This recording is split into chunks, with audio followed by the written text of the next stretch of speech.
What's going on, guys? JPS back for another video, and today we're going to be reacting to this is why bread is so much healthier in Europe even though it has gluten.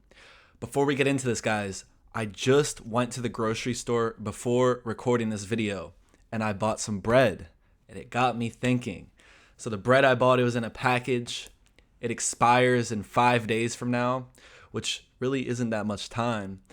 And all of the bread available in this grocery store, which is a healthier grocery store and a higher quality grocery store in the United States, it really is. All of the bread there was in plastic wrappers, and it's meant to be sitting there for a week plus. There's no freshly baked bread that I can purchase. So as an American, unless you really try to get it, it's really hard to get freshly baked bread. And you kind of have to buy it in this huge pack, like this big loaf of bread that's just, it's going to go bad in 5 days. So what I have to do in order to prolong this bread's life, because I can't really, why are all the breads in loaves? There's no smaller quantities. It's for one person, for me. So if I just let that bread sit there for 4 days and it expires, it's going to be a waste, right? So I have to freeze the bread.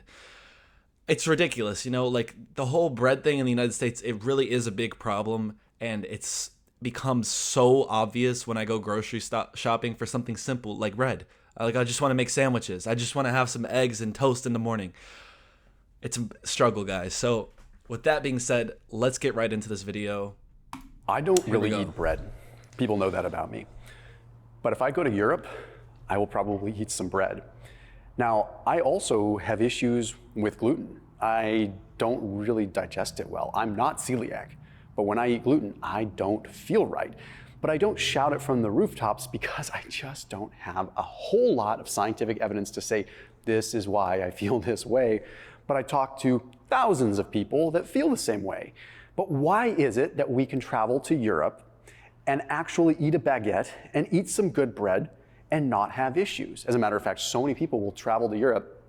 They'll say, I'm just gonna let my guard down. I'm gonna have this bread. I'm gonna have this good food. And then they end up losing weight. And they end up feeling better. There's a huge difference, right?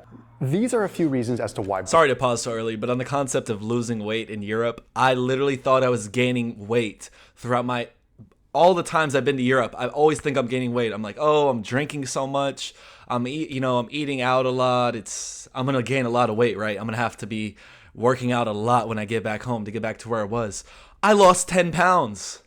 I lost 10 pounds, guys, because the portions are smaller, it's higher quality food, and you have to walk around more just to exist in Europe. So literally just being in Europe, you're healthier. Just from being there, bro. You can literally eat McDonald's every day. Their McDonald's is healthier than the United States. It's crazy. Bread is so different in Europe. First off, a lot of it has to do with the harvesting in the first place. Okay, there are different practices, but first and foremost, the soil is different. There are higher levels of sulfur in the soil in Europe than there are in the United States. Now, what happens here? Well, sulfur levels are directly correlated with gliadin levels. Gliadin is the protein that is in gluten that is the actual culprit.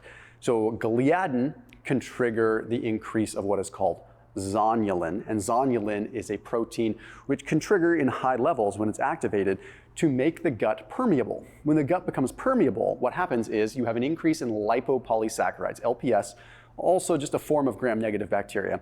When these cross through a highly permeable gut, it initiates an immune response, which is directly correlated with higher levels of inflammation and whatnot. In fact, in the research setting, when they're trying to trigger inflammation in a body, a rodent, they will inject lipopolysaccharides because they know that it triggers an inflammatory response. So if we have lipopolysaccharides that leak through a permeable gut as a result of high levels of zonulin, you can do the math that there's going to be a problem. So by connecting dots here, although we can't say with randomized controlled trials, we can at least say strongly mechanistically, okay, more permeable gut, more lipopolysaccharides, more problems, right? And if gliadin is associated with that, then a bread that's going to have less gliadin or a pasta that's going to have less gliadin is going to be less problematic. Now, we also have other things like glyphosate and whatnot, but I'm not going to go there today because it's just too hard to have that discussion with full transparency and scientific rigor. Now, the other thing that we have to recognize is that the bread making culture in Europe is very, very different. What does bread look like in the United States? You really broke that down scientifically. I did not expect that. Okay. The bread making culture in Europe is very, very different. What does bread look like in the United States? Bread in the United States, much like a lot of starchy things, it's all about preservatives. It's all about how do we get something to stay on the shelf and act as filler that is relatively cheap. So bread in the United States, it is different. It's high in sugar, it's high in preservatives. Like, why do you need to have 27 ingredients in your bread? It doesn't make a whole lot of sense, right? Well, it does, because they needed to make it last longer. That's it. But in Europe, there is a demand for fresh same-day bread. Yes, yes. I'm sure in the US, if we had the opportunity, we would want that too. We want Yes! fresh baked bread. But in Europe, there is a high demand for it, for legitimate fresh baked same-day bread. Because of that, the amount of bread that has a lot of preservatives and stuff like that is much less than in the United States. So because of that, you're getting, well, already a simpler bread with less preservatives, less sugar, that, by the way, also has less gliadin in it. You can kind of get where I'm going with this. Not to mention, Europe is all about locally raised stuff or locally grown things. Simply geographically, because the way the supply chain is, it's shorter distances, so it's easier to get fresher ingredients that are not potentially grown through monoagriculture, which we'll talk about in a second.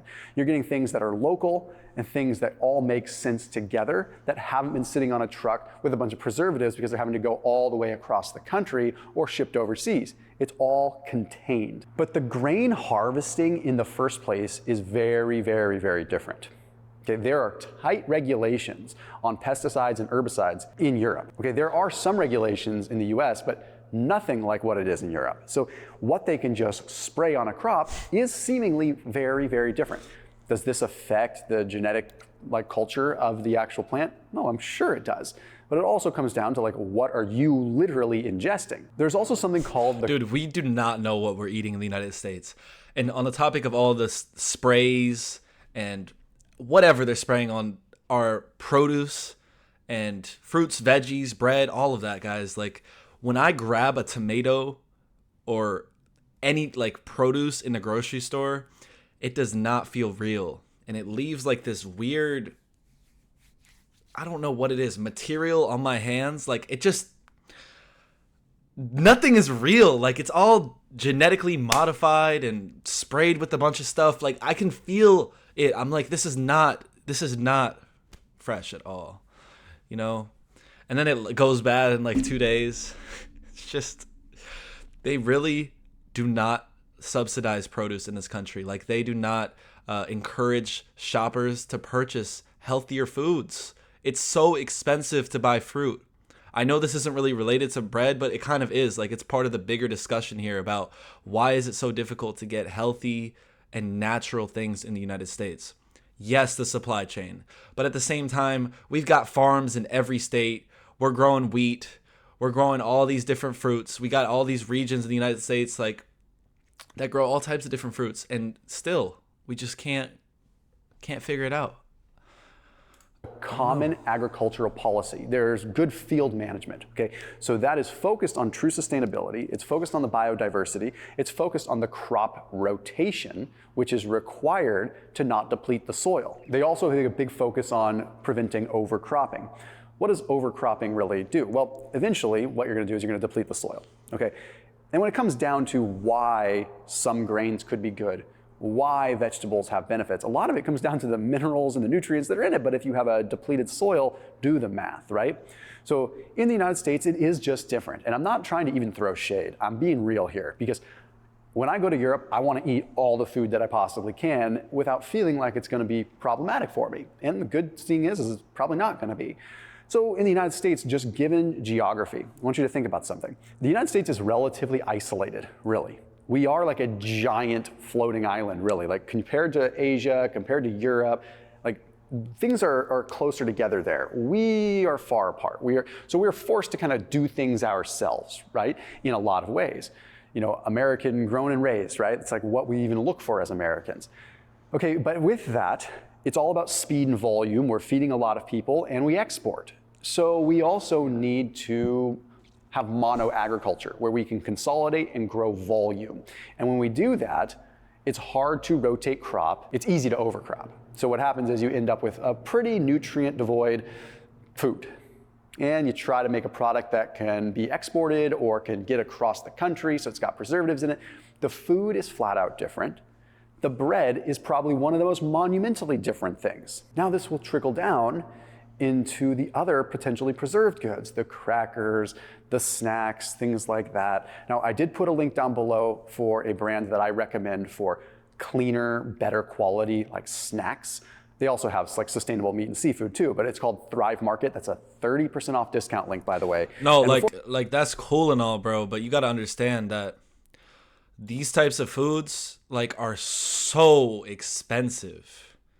They're so expensive. Like it's really not, unless you have a lot of money, it's not sustainable to be purchasing groceries and foods like that. They're just so it's out of reach for the majority of the population to purchase these products here. And I've seen these products. I've had these products before. This isn't new to me, but again, we want something affordable and available to the majority of Americans. Just like bread, fresh made bread is affordable and available to every European almost, bro. Like you guys have so much fresh bread and it is delicious. It's frustrating. You have to consider, and I've talked about this in another video, is that the actual portions of bread that they eat are generally smaller. Like they might have a baguette, they might have a roll with something. But one thing that is really, really, really interesting is gonna be a little bit contrarian.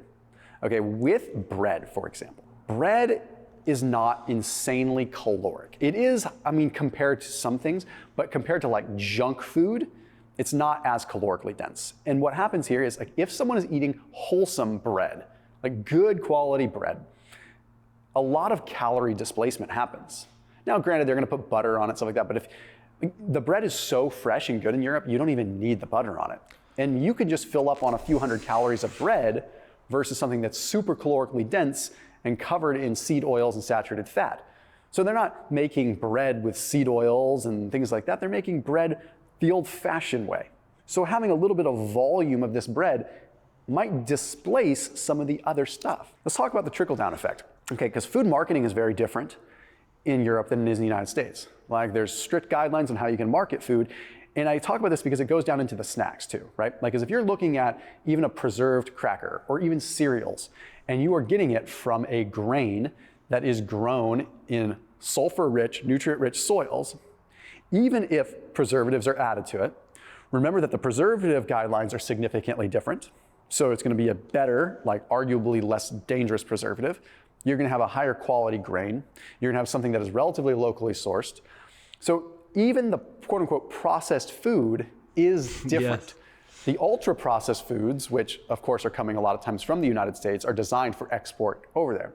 So having an occasional processed food is not going to be as problematic. If you sit down at a French restaurant and you have some crackers and brie, you'll notice that even the crackers feel different. Have you ever seen that? If you've been to Europe, like the crackers are different.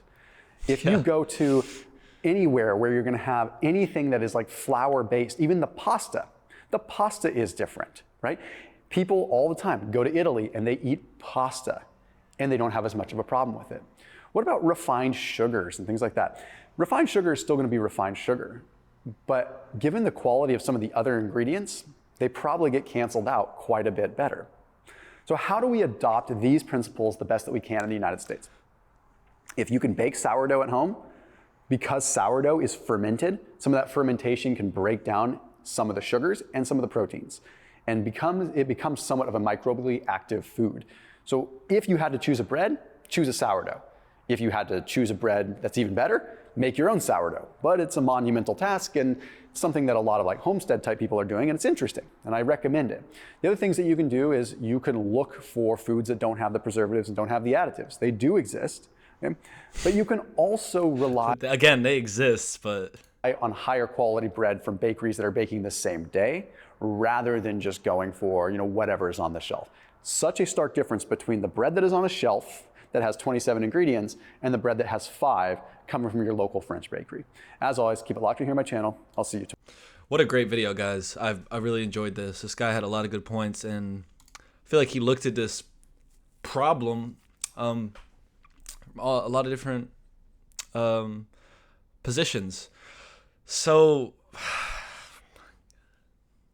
it still is so frustrating to me, guys, that we just cannot get this bread. And the trickle-down effect that he was talking about with other products also being extremely processed and pumped with a bunch of stuff, like our crackers, our chips, and a lot of our snacks are just so unhealthy.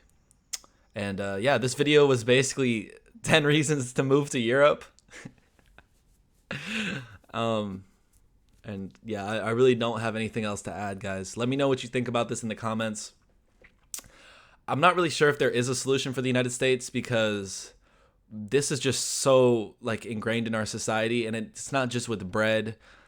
When a country is run based off of money and profit, the results are not going to be fun for everybody. Like, it should be pretty obvious. We're putting money first over health. That's seen in our healthcare systems. That's seen in every part of our society.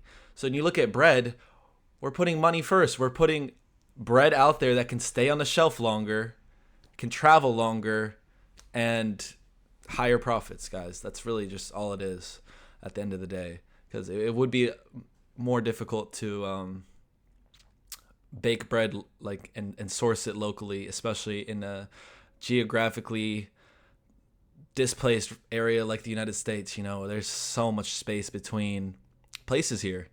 But at the same time, he did make a good point. I think I can do a bit better of a job. You know, you have to put some effort in to get healthy things here. You have to put time and a lot of money into that.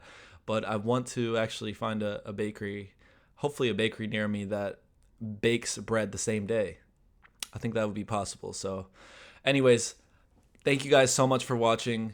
Really appreciate it. It's unfortunate that our bread culture is nowhere near that of yours in whatever European country you live in. Let me know what the bread's like. How often do you eat bread? And I really appreciate you guys for watching. I'll see you all in the next one. Peace.